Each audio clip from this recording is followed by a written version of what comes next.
Hello, welcome to Stories in Time. My name's Ellouise Schoettler. I'm your storyteller.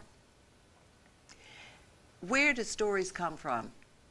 Well, in my case, oftentimes they come from a letter, an old letter that I might find in a thrift shop, someplace, or maybe it's one of my own letters from my mother, from my father, or I used to actually keep copies of letters that I was sending to people.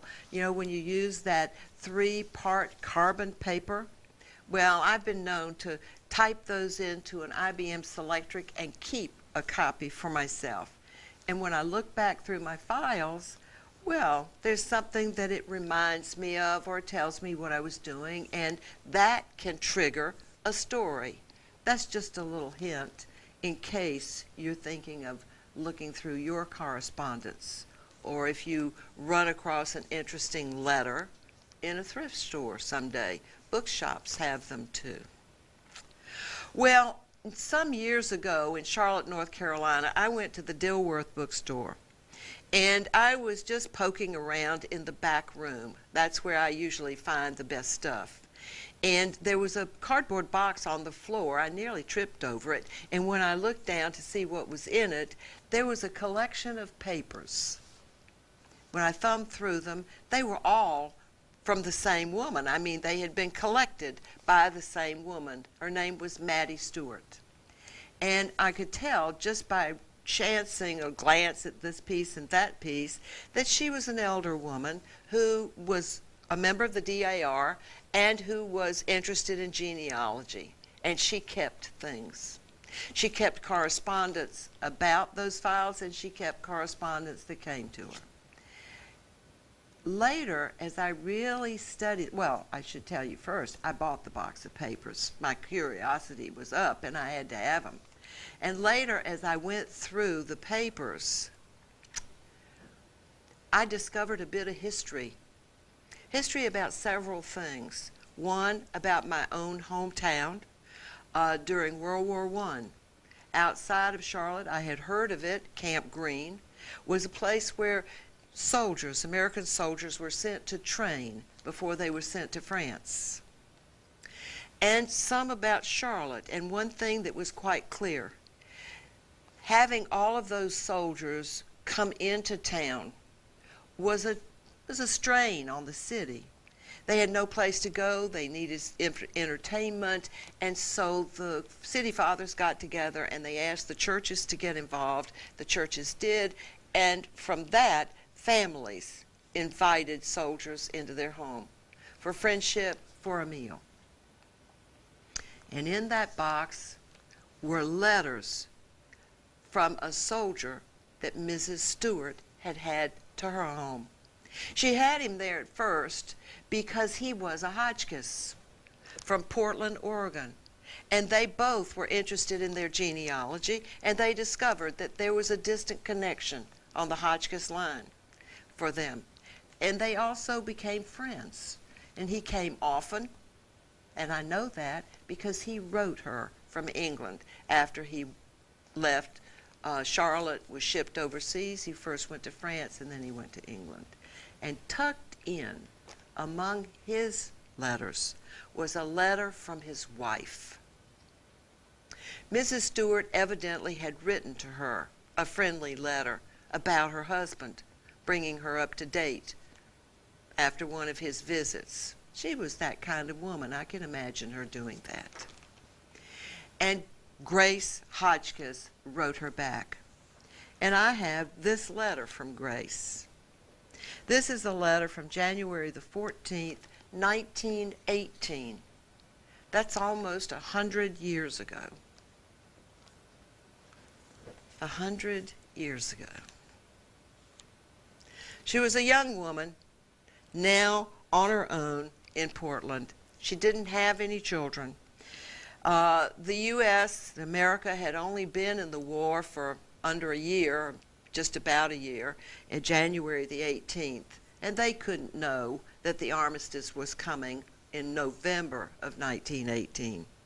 So she writes to Mrs. Stewart, Dear Mrs. Stewart, I wish to apologize for not answering your letters before this. Since Captain Hotchkiss has been away, I have been very busy and have failed to answer any letters. I know this is not a very good excuse. The 27th of December, I received a cablegram from Captain Hotchkiss saying he arrived safely. But I don't know whether he is in England or in France. I'm expecting a letter by next week. It takes from 3 to 4 weeks for the mail to get through. Yesterday, a cablegram came announcing the death of one of our boys from Portland. He had been gassed, and to think they had just arrived there. If only something would happen to end this terrible war. But we cannot see the end yet, can we? I'm very sorry to hear that your son is apt to be called. It's hard on you as well as it will be on his wife. Those who have relations over there, they realize what this war means. Captain Hotchkiss spoke of you often in his letters. He was so glad to meet someone who knew about his ancestors. You surely made it pleasant for him while he was at Camp Green. Charlotte must be a very nice city. All the boys who rode home could not say enough in regard to their treatment by the people of Charlotte. That stay in Charlotte will be one bright spot in their lives to look back on. Captain Hotchkiss was called with his regiment the 23rd of last March. I saw very little of him while he was stationed in Oregon, and then the 9th of August he left here, and that is the last I have seen him. I think I will have his business sold in February or March. I'm still looking after it, and I find it necessary to stay in the office all day. I've just about completed my Red Cross course. They tell me I'm apt to be called on this spring as a first aid nurse or to drive a car. I am very anxious to go to Europe. It does not make any difference to me what I do as long as I get over there. Hoping to hear from you from time to time, and I promise to be more prompt in the future. Very truly yours, Mrs. Clarence Hotchkiss. There was a clipping touched inside her letter, just tucked right in, from the Portland, Oregon newspaper. There was a little headline under her picture. Plucky woman carries on business of husband who went to war. When Clarence Hotchkiss went to war as a captain of Company E, 162nd Infantry, the 3rd Oregon, he left his wife in charge of his real estate and insurance business. Not only has Mrs. Hotchkiss handled this business, but she has done all her own housework, and for the past 7 months has been training to fit her to become a Red Cross nurse. Of the class of 33 nurses, Mrs. Hotchkiss is one of those. She has shown what a plucky woman can do in these war times. And with that clipping is the picture of a very pretty young woman wearing a wide-brimmed hat, long blonde hair. I assume it's long blonde hair because it looks light in the black and white photo. And you know something? That's all I know about her. Or that's all I knew about her.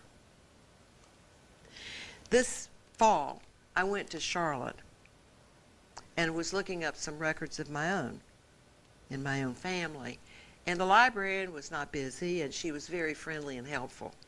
And I asked her if she would look up Clarence Hotchkiss to see what she could tell me about him. She looked him up and she looked her up. And that's when I found out that her name was Grace.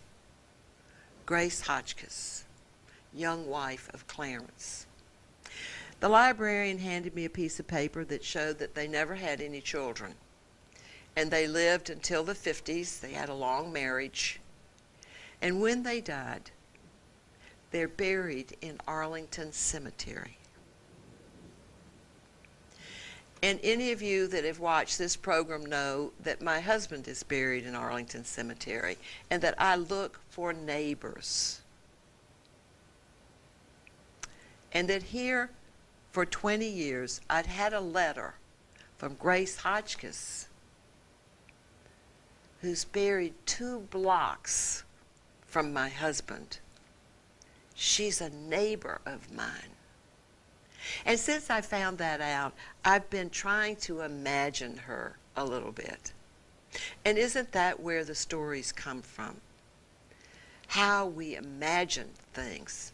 The country, when they went into the war in 1917, was excited, patriotic, going to go over to solve that war that had been going on since 1914. It's 100 years this year. And I imagined that when his regiment was called up, that they all went to the train station. There must have been a band.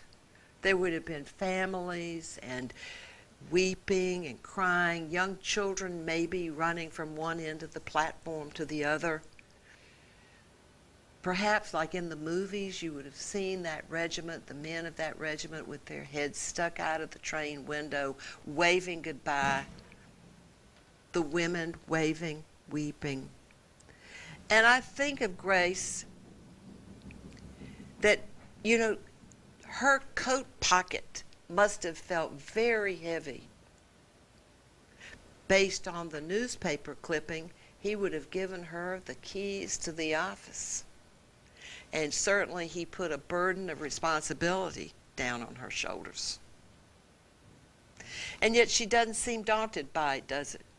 She doesn't want to stay there and run that business, as she said in the letter. She wants to get to France.